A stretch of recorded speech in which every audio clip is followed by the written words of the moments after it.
Good morning બધાને, કેમ છો? મજામાં જશો, કારણ કે આપણા બ્લોગ જોવો છો એટલે મજામાં જશો. તમે બધા તો મજામાં હશો, પણ અમારા હાલ કંઈક આવા થયા છે. બતાવું તમને. જુઓ અહીં આગળ શું હતું ને શું થઈ ગયું છે. જુઓ તમે, ખુલ્લું મેદાન થઈ ગયું છે. એકદમ ગ્રાઉન્ડનું મેદાન અત્યારથી જ રેડી થઈ ગયું છે. તમે જુઓ, પહેલાં અહીં આગળ એક ખજૂરી હતી, ઉખડી ગઈ. લગભગ હું વ્લોગનો થોડો કટકો મેલીશ.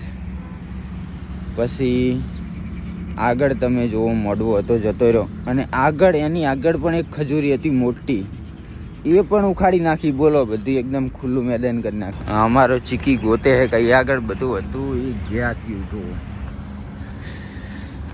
કાલે જ નીકળી ગયું હતું બધું, પણ રાતે હું થોડો લેટ આવ્યો હતો ને, તો રાતે મેં કીધું અત્યારે નથી બતાવું, કાલ સવારે આની શરૂઆત કરશું. જુઓ તમે કેવું લાગે, એકદમ ખુલ્લું. અમારા ઘર પણ અહીંયાથી એકદમ ચોખ્ખા દેખાય. દેખો ત્યાં પડી ગાડીઓ, અને ઘરેથી રોડ પણ એકદમ હવે ચોખ્ખો દેખાય. જો અહીં આગળ એક ખજૂરી હતી, એ કાઢી નાખી. આ એના પત્તા પડ્યા. જુઓ, કાઢી નાખી એટલે એ લોકો વેચવા માટે લઈ ગયા આમ પાછી. પણ આ બધું ખાલી થયું હોય ને, તો એવું લાગે છે કે જાણે પોતાનું ઘર ભાગી ગયું હોય ને એટલું. આમ અંદરથી, બહારથી ભલે હું અત્યારે હસતો હોઉં, અંદરથી એટલું દુઃખ થાય ને કે પોતાનું ઘર ભાગી નાખ્યું હોય ને એટલું. ઓકે ગાઈસ, તો હવારમાં નહીં લીધું છે ને હવારમાં નહીએ એટલે પોણી રેડીએ તો સુધી કંઈ નહીં. પોણી ખતમ થઈ જાય એટલે આપણું ખતમ, પછી ઠંડી ચાલુ થઈ જાય. અને હવારમાં જો બે હાહુ રોધવાનું કામકાજ ચાલુ છે. હવે હવારમાં થોડા હાથને પગ શેકી આવીએ અહીંયા. ઓકે ગાઈસ, તો આપણે હવારમાં હવે ગાડી વોશ કરી નાખીએ. જુઓ કેવી ભરી છે. જેમ કે કાલે છે ને, આજે લગભગ મોટર કાઢી જશે. જો મોટર કાઢી જશે તો પછી ફરી છે. ઓકે ગાઈસ, તો હવારમાં આપણે ગાડી લઈને આવી ગયા છીએ અહીંયા મેદાનમાં. કેમ કે આજે છે ને મોટર લગભગ કાઢી જશે. મોટર કાઢી જશે એ પહેલાં આપણે ગાડીને મસ્ત વોશ કરી નાખીએ. પછી આપણે પૈસેથી કરાવીએ ને તો ચાલશે. પણ અત્યારે જો સુધી મફતનું મળે તો ઘડી મફતનું કરી જ નાખવા. જો ગાઈસ, હવારમાં જેવી કંધારી ભરી છે અને ધોઈ નાખી. આજ લાસ્ટ દિવસ ટોટીથી પછીની વાત. પછી તે ટિફિન ભર્યું મારું. લે હેડો ભરદી. ચમ નહીં સડ્યું હજુ શાક? એટલે આ તારી ઉપાધિ કરી. 8 વાગી ગયા હે ને હજુ સુધી શાક સડ્યું નહીં. તો ગાઈસ, આજ તો હે ને બે ઘર જ રહે, ગોપાલ એમનું અને અમારું. કેમ કે લાલાજી એનું ઘરે અત્યારે સૂટવાનું ચાલુ થઈ ગયું છે. જુઓ, પાવડર લઈને હેડ્યો છે ધોવા માટે ગાડી. આજ પહેલી વાર ધોવે હેરો. બોલો, હું રોજ ધોતો. ચિયો અંદર ગાડીમાં જ પડ્યો ના, એ નહીં ખબર મને. ગાઈસ, હવે નીકળ્યો હું ઓફિસ જવા માટે. ના બધું કેવું રમણ ભમણ. આની હું તાકું ને મને કંઈક થાય યાર. શું હતું ને શું કરી નાખ્યું હોય. હવે શું કરીએ તો કોઈ શાંતિથી. હવે તો છે ને મારે એકલા ઉપર જ છે બધું. કેમ કે મારે એકલાનો જ પગાર આવશે, બીજા બધાનો પગાર બંધ થઈ ગયો યાર. હવે નોકરી ગોતવાનું કામકાજ ચાલુ કર્યું છે. ત્યાં રહેવા દેવું કે સેટ કરવું બધું હવે 2-3 દિવસની અંદર સેટ થઈ જશે. જો કૂતરાય લડે, કૂતરાય એકલા પડી જવાના હે બીજા. The next day. Good morning બધાને, કેમ છો? મજામાં જશો, કારણ કે આપણા બ્લોગ જોવો છો એટલે મજામાં જશો. પાછળ તમને દેખાતું હશે, જોયું? આ પ્રેમ છે સાહેબ, હે ને? પાછળ આવતા હતા પણ મેં ના પાડીને એટલે પાછા નીકળી ગયા. આજે હવારમાં નાહી ધોઈને તૈયાર થઈ ગયું. કેમ કે આજે આપણે જવાનું છે પાટણ જવાનું છે આરટીઓના કામથી. ગાડીનું એવું બધું કરવાનું છે, કામકાજ થોડું ઘણું કરાવવાનું છે બાકી હતું એ.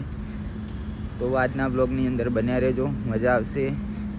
જઈએ, અત્યારે નીકળીએ. હું ને પપ્પા 2 જણા નીકળવાના છે. જો ખાલી હવે 2 ઘર જ વધ્યા છે. એમાં અમારા ઘરના તો અહીંયા તાપવા બેઠા. કૃષ્ણાબુન વાડે છે. હવે એને દાંતવા જાય, મોટામાં જાય. એ વગર ખાટલામાંથી ઊભો ના થાય. શું કરે છે? હા, ચા ના મળે ને તો ગરમ દૂધ પીવે એમ. તો ગાઈસ, હવે ગાડી તૈયાર કરી નાખી છે, નીકળવાનું જ છે. આબુ તારે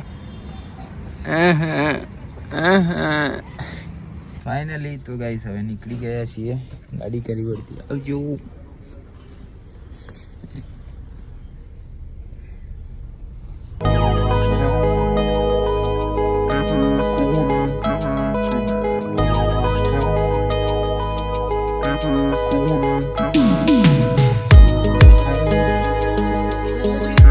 ફાઇનલી આપણે પાટણ આરટીઓ પહોંચી ગયા છે. ફોર્મ બોમ બતાવી દઈએ ને પછી નીકળીએ ઘરે જવું હજુ તો. ઓકે ગાઈસ, તો આરટીઓનું કામ પતાવીને ઘરે આવ્યા હતા ને ઘરે આવીએ ને એટલે આખો દિવસ તો જાય જ. આખો દિવસ જતો રહે ને અત્યારે જુઓ 4 વાગી ગયા છે, 4:19 અને બહાર રિટર્ન થયા અમદાવાદ એટલે અંધારું તો થઈ જ જાય પોગતા પોગતા.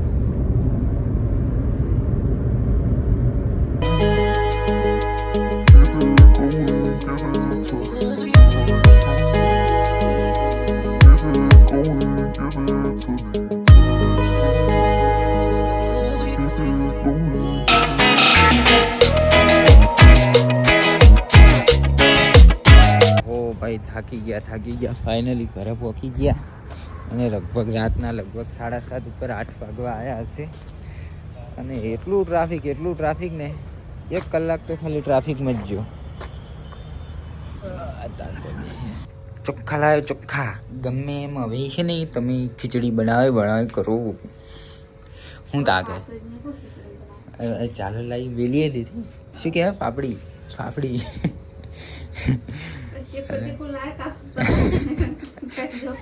ખાઈ જવું કે ચીકુ લાઈ બનાવીને ખાઈ જવું. બહુ ભાવે. તાણે અમને ના ખાવા દેવું હોય તો તીખું બનાવશે. લે બોલ લે આગળ થો લે. ફોન તો ના મિલાય. લાય મેલ દે એટલે આરો એકલો ઉપાડી જાય એવું હોય. ખાલી નાટક કરતો તો તાર